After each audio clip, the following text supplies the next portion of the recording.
Depois desse vídeo você vai precisar assistir mais nada sobre prata e ouro e essa última queda. Você viu a prata bater US$ 120 e em questão de horas devolver 40% de tudo que ela subiu. Muita gente está falando que foi apenas uma leve correção, mas isso é mentira. O que aconteceu foi uma grande mudança estrutural no jogo econômico global causado por uma única notícia vinda dos Estados Unidos. Então, se você está posicionado em ouro, prata ou dólar, você precisa entender o que mudou na política monetária americana essa semana. E nesse vídeo eu vou te dar o dossiê completo, quem apertou o gatilho, por que as corretoras venderam a prata dos clientes à força e o que esperar daqui para frente. Fala geração de investidores, eu sou o Douglas Alcântara e aqui a missão da geração de investidores é dar clareza em meio ao caos. O crash da prata deixou muita gente ferida, mas deixou também uma aula de macroeconomia. E hoje vamos conectar os pontos entre Donald Trump, o Banco Central Americano e a sua carteira. Então confere se está inscrito no canal, se estiver se inscreve aqui, já curte o vídeo e bora pro conteúdo. Tudo começou com o nome Kevin Warsh. Donald Trump indicou ele para ser o próximo presidente do Fed, o Banco Central Americano. Por que isso derrubou a prata? Porque o Warsh é conhecido no mercado como um defensor da moeda forte. Ele não gosta de inflação e não tem medo dos juros altos. O mercado pensou na hora, opa, se esse cara sumir, o dólar vai ficar fortíssimo e a inflação vai sumir. A regra de ouro, metais preciosos como ouro e prata são proteções contra a desvalorização do dinheiro. Mas se o dinheiro, o dólar, vai ficar forte, ninguém precisa de tanta proteção. Foi aí que os grandes fundos institucionais começaram a vender prata para comprar dólar. E aí você deve estar se perguntando, mas Douglas, uma notícia derruba 40% a prata? Não, a notícia derrubou apenas 5%. Quem derrubou o resto foi a ganância. A prata vinha subindo sem parar, e isso atraiu o investidor do varejo que opera alavancado. O cara colocava US$ 1.000 para operar US$ 10.000. Quando a notícia do Kevin Warsh saiu, a prata caiu seus primeiros 5%.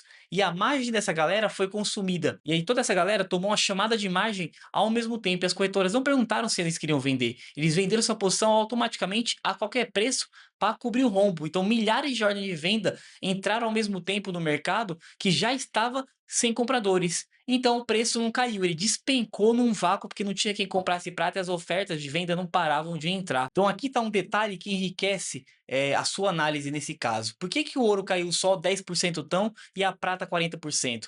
Porque bancos centrais como China, Rússia, Polônia, eles compram ouro físico como reserva. Então eles não compram prata. Então quando o ouro cai, tem banco central comprando e segurando o preço. Já a prata não tem esse piso, digamos assim, para segurar o preço.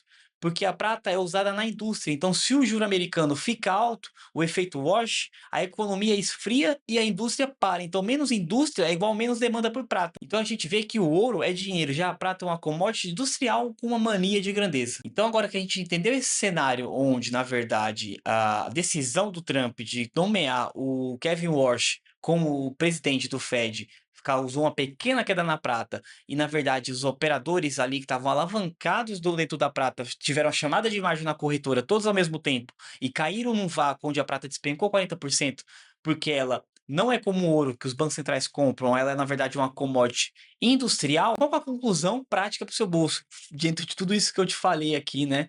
Que parece muito complexo, né? Que o dólar é rei, né? Então nunca aposte contra a moeda de reserva mundial quando o banco central deles quer uma moeda forte, tá? O índice dólar subindo é um trator que amassa todas as commodities, não só a prata, todas que são negociadas mundialmente, tá? E a volatilidade não é uma tendência. A prata cair 40% não significa que ela morreu, significa que ela estava numa bolha especulativa e o ar saiu. Essa bolha vai voltar a subir? Provavelmente, mas agora baseada em fundamentos, né? Não em histeria como estava acontecendo. E também tem a parte de segurança do ETF. Então, quem investe em ETF, como o SLV, sem alavancagem, viu o patrimônio oscilar, mas continua vivo no jogo.